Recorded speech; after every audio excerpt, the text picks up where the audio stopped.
Coming up on today's show, a mention of Justin Bieber, a mention of the word cunt, a mention of, let's see, what else can I sell here? Oh yes, I'll be critiquing, I'll be showing you a whole new way to look at how you draw arrows in relation to selling bananas, marketing, the economics of bananas basically. I'll have a whole new thing. I'll also be explaining the arguments against transparency and headless football, how to grow a worldwide local burger chain,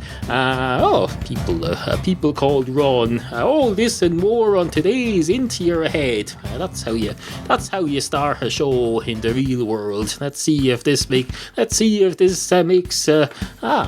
difference to the I don't know. It is just an experimental new opening thing. It'll never happen again, don't worry, and it's just for fun. Hello.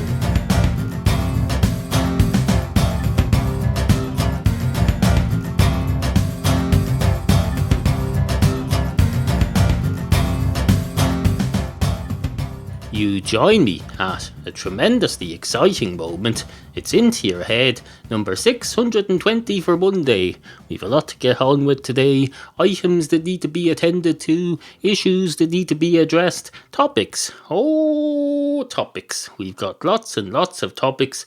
We're positively booming to the scenes with topics. We've got topics coming out of these vitamins. These vitamins here in this little lid. It's a jar lid or something, I don't know, but there's definitely vitamins in it.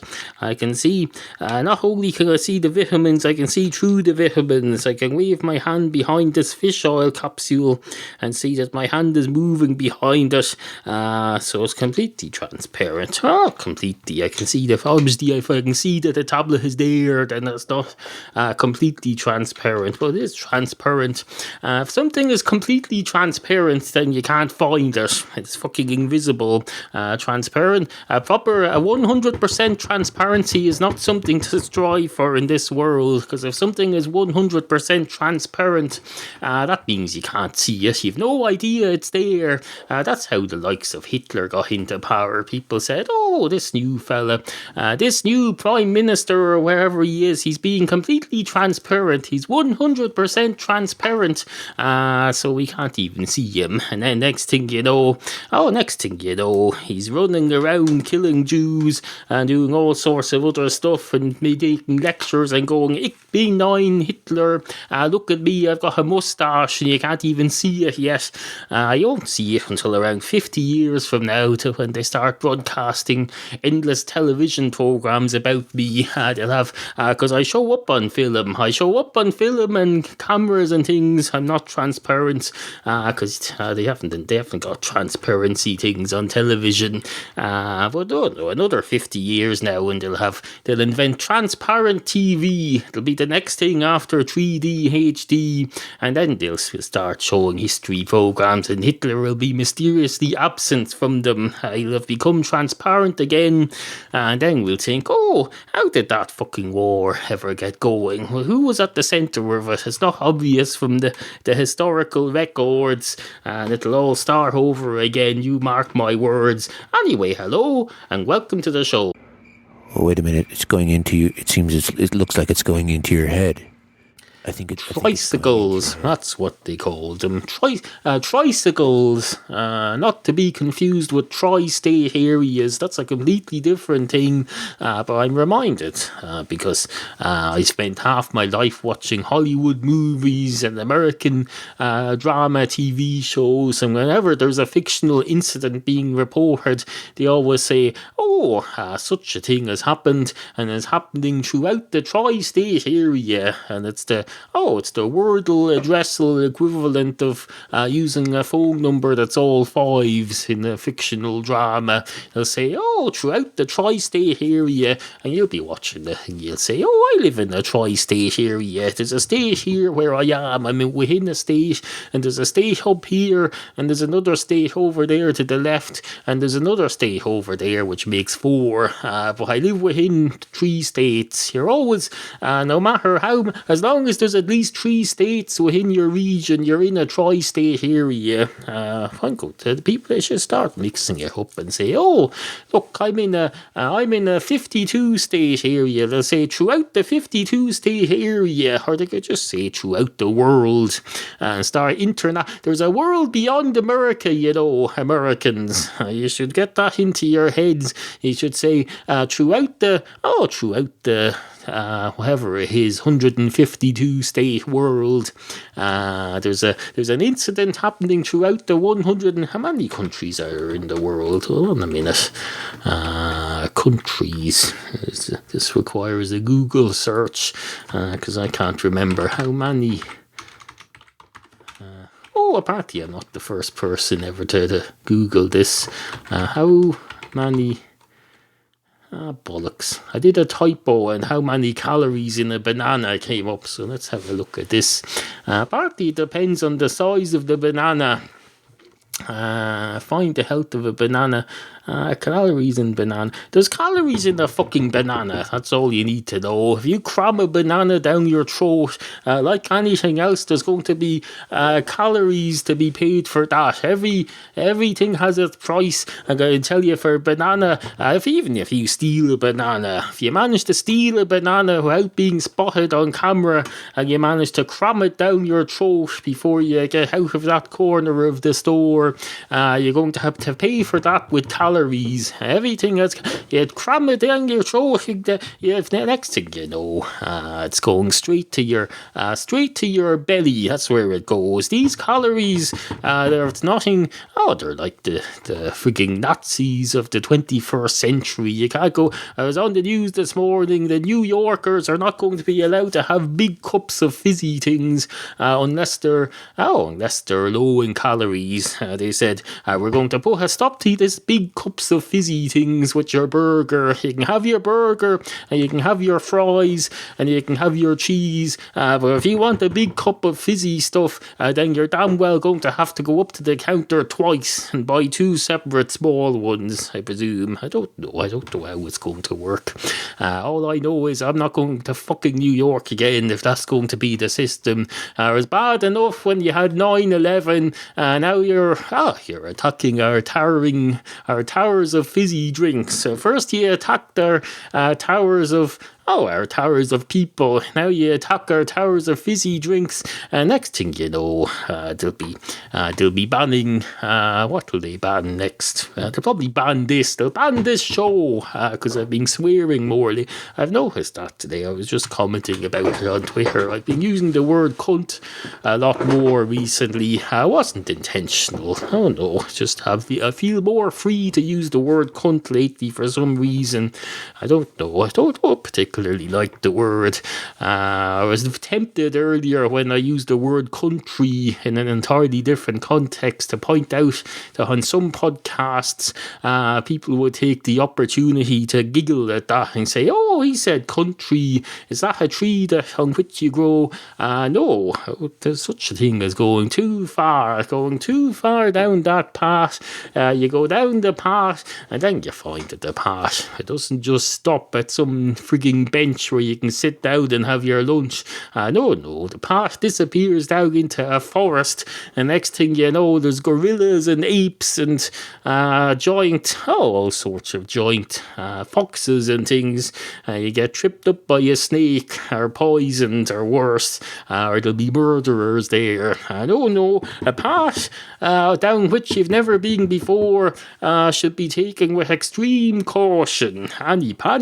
Even a metaphorical path, even more metaphorical path, because if it's a metaphorical path, you've definitely never been down it before, because you can't go down a metaphorical path. It's not real. Not that I have anything against doing something for the first time. Innovation is important. I welcome new things. I welcome innovation. I also welcome innovation. If it's not a new thing, if you're in a place that's known for its innovation, it's got a long history of innovation. You decide, this innovation has served us well. Let's just keep doing what we are doing, which is innovating all the time. Well, that's fine too. It's just you have to come to a point where you stop calling it innovation, because you're destroying our language. You're making our language useless.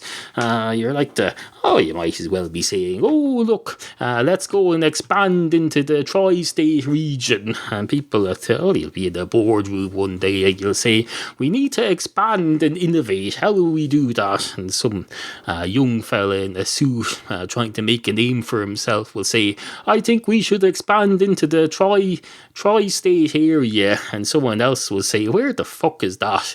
And he'll say, do you not know where the tri-state area is? Did you not do mathematics in school, for Christ's sake? The tri-state area, it's just basically here, and the state next door, and the state upstairs. And some other arsehole will say, how can we expand into here? We're already here. And your man will say, not this tri-state area, you fucking idiot. Everybody's tri-state area. We want to be able to go on national TV and say, do you live in a tri-state area? Well, we're coming to you now. We're expanding into, we're going to be in every tri-state area in the nation. That's we're going to be the Starbucks of tri-state areas. People will say, where's the local fast food chain for this tri-state area? And the answer will always be us. We're going to be, we'll be like a fake local fast food chain. That's what it'll be, basically. We'll call ourselves the tri-state.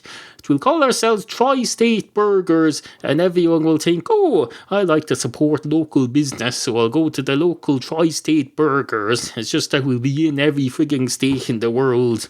In fact, in real life, outside of this fictional boardroom which I just created in my mind for you, I believe that's happening. Starbucks are opening little local establishments under different names, disguised as local coffee shops for coffee snobs who like to go into local coffee shops rather than the other type of coffee snobs who like to go into Starbucks.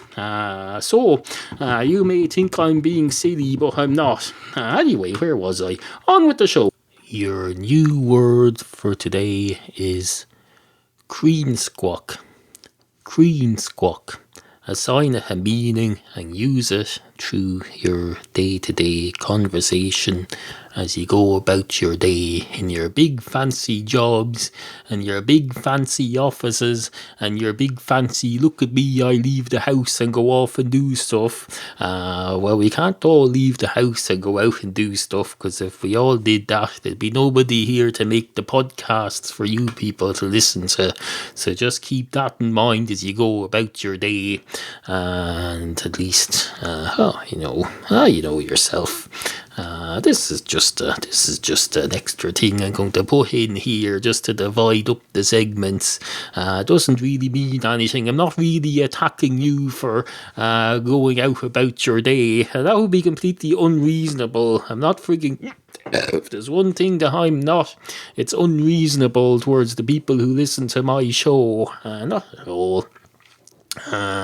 And if I ever am, well then you can take that as being non-representative of me. It's probably an act or maybe it's I don't know. Maybe, for example, if I say I'm going to shoot you in the head at the end of this show, never take that seriously. Even if I put in here, if I were to put in an announcement in here, for example, saying later in the show, if you hear me saying I'm going to shoot you in the head, and I mean it, that's to be taken seriously. Well, that's not to be taken seriously. This isn't the The World Tonight with what's his name on BBC Radio 4.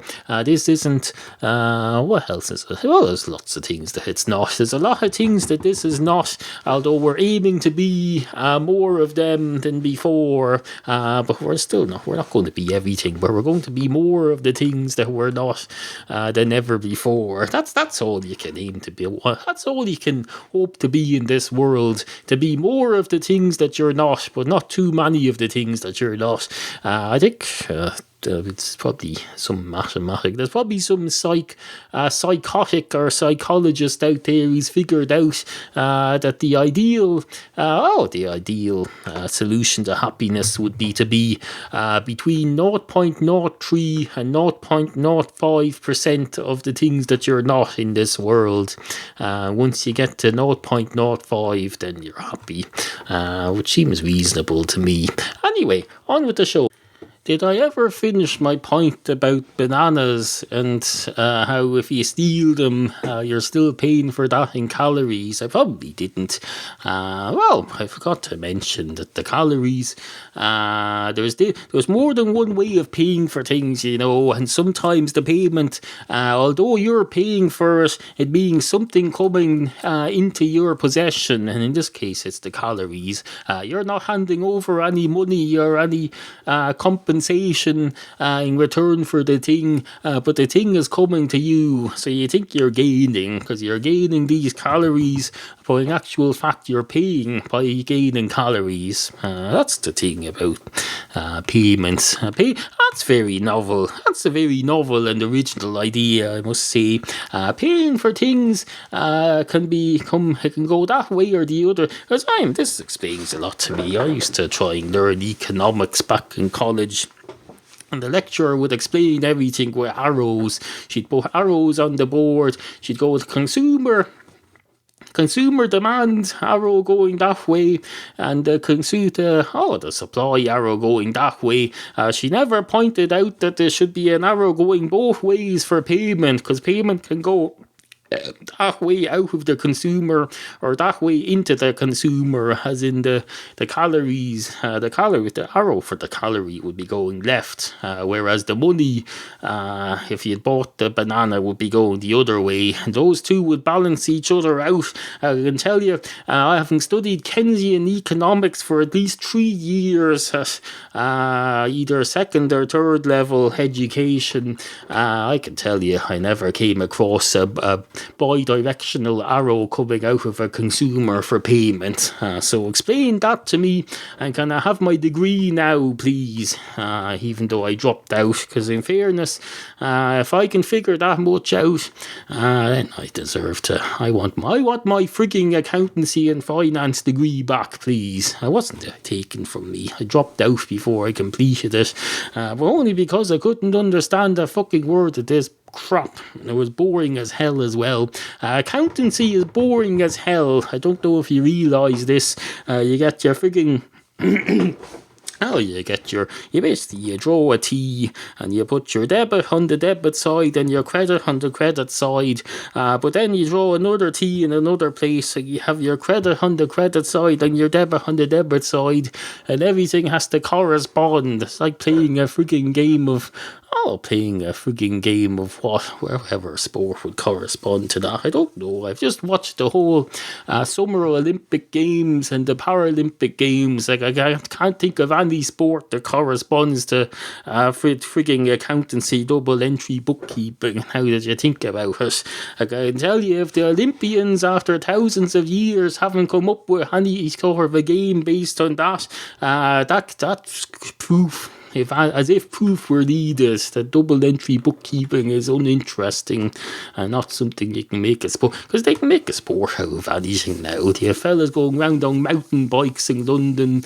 They had people going round on tricycles. They had people based. I was watching the Paralympics. They had people going round with no heads playing football, and they just have the football lands under the football lands hands where the head would normally be, and you run with the football on your shoulders for a few seconds, and then you pass it to someone else, and then they pass it to the goalie, except the goalie tries to catch it and he's no head, so that's a goal. If it lands on the goalie's shoulders, that's not a save, that's a goal. But if he catches it in his hands or it bangs against his chest, then he saved it. But if it's landed on his where his head should be, then that's not something he should get credit for. He's failed to catch it. It's just landed on him on a convenient,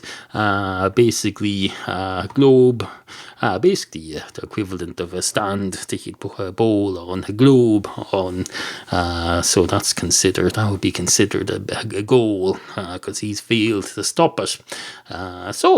Of course, this is all fictional. There's no such thing as people with no heads, or is there? Because I've been watching Discovery Channel documentaries. They have a series of things about people with extra heads and people with two heads, two bodies, two and a half bodies stuck together. They have people with 8 legs, people who are too tall or too small to be considered average. They've all sorts of people. I'm sure they have people with no head somewhere. And if not, I don't know.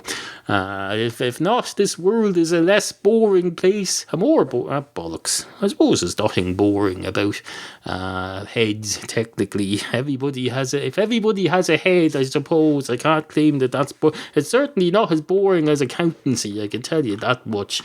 Anyway, speaking of which, if you would like to support this show, which currently comes out 3 times a week, every Monday, Wednesday and Friday, you can do so without it costing you a single cent. Just go to intoyourhead.com every time you're going to shop on Amazon, and click through my Amazon links. There's one for America, one for Canada, one for the UK and Ireland. Every time you buy anything on Amazon, I get a cut. It doesn't cost you anything extra, and there's other affiliates there, etc. And thank you to Daniel Ruiz-Tyson for promoting my Amazon links on his show. See 1607westegg.wordpress.com and listen to his frigging podcast. Is one of the finest podcasts in England. Anyway, suffice to say, on with the show. Into your head. Carbon monoxide poisoning. That's what they call it.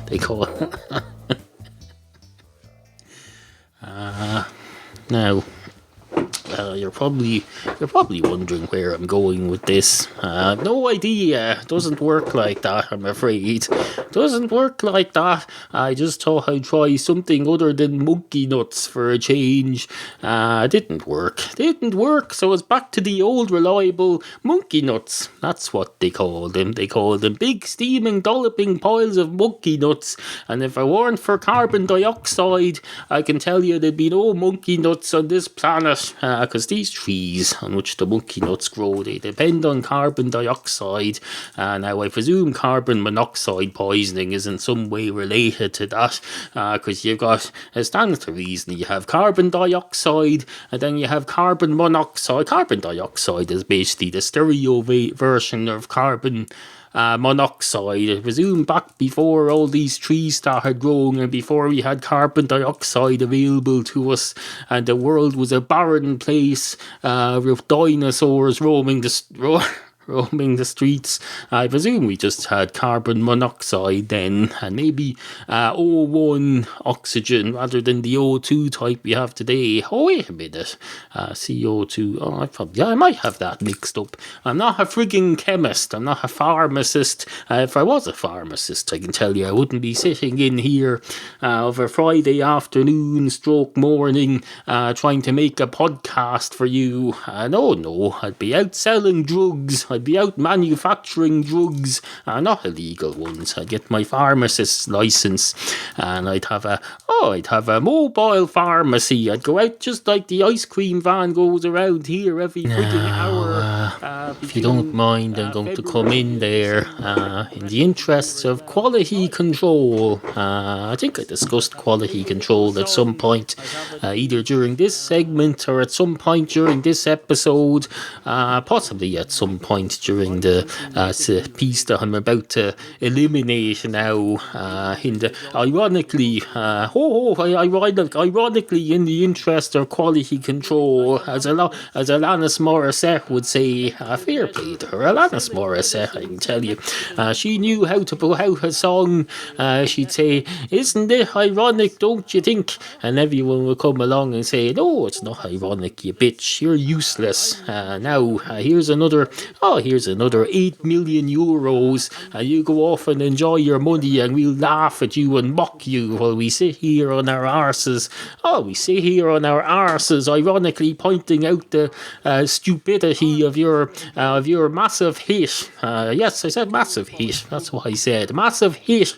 That's what they used to call them in the young people listening to this will say, "What the fucking hell is a hit?" A hit is a thing that becomes popular. It's a bit like Justin Bieber, except it has music coming out of it. No offence to Justin Bieber fans. No offence indeed to Justin Bieber, one of the finest young men ever invented. I presume he is anyway. Haven't heard. I'm not familiar with his music because I'm a grown up. I listen to the likes of Queen and Billy Joel, and perhaps occasionally Led Zeppelin and the Beatles, and the likes of the Who, and the likes of people with proper musical instruments like this one, or like this one. This one here.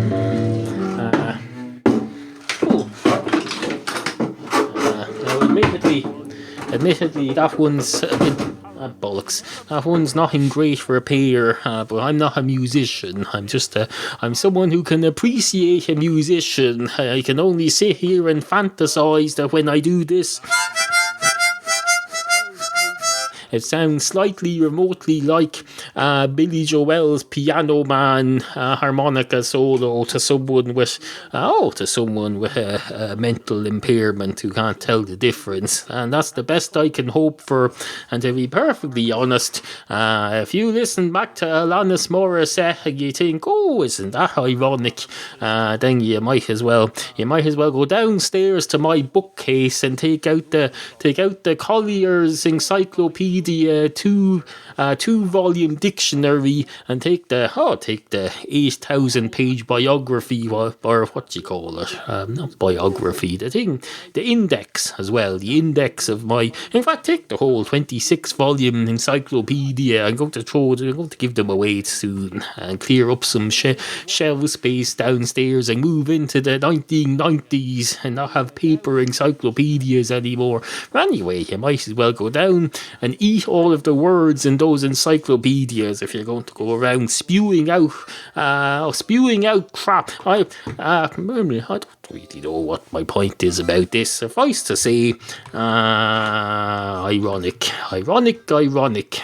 I used to live next door to a fella called Ron when I was a child. He was called Ron, and I thought it was fast. I never met anyone called Ron before. I knew of a couple of Ronnies from television. There was a BBC comedy duo called the Two Ronnies. But no, I didn't know any Rons except the Ron who lived next door to me from about the age of 6.5 to about the age of 9. That was my age, not his. His was, I estimate, around 40 or 45 at the time, to around 42.5 or 47.5. I presume he aged the same amount during that period that I aged. He was just more advanced, and I think that's my point. That fella Ron was more advanced than me. I don't know whether he knew of anyone called Ron. He'd probably heard of the Two Ronnies, because everyone's heard of the Two Ronnies over here. But did he know anyone called Ron? Possibly not. And yet there was I, a humble 6.5 to 9-year-old, and I'd already met someone called Ron. I think if you did a survey now and you asked, how many people in this world have met someone called called Ron, I think you'd find there'd be a lot of people who claim to have a lot of life experience, but if they answer honestly, you'll have to say, no, I've never met anyone called Ron. There you go. To tell that to your Alanis Morissette haters, and of course they'll say, oh, that's a load of crap. A load of crap. That's what it is. They'll say she should get a haircut and stop calling everything ironic. You can help grow this free podcast. Follow Neal on Twitter, Facebook, and Google+. Retweet, like, or share his show announcements to your weird friends every now and then. For many more free ways you can help, visit intoyourhead.com/free. Sit, Kofi, sit. Good cat. Intoyourhead.com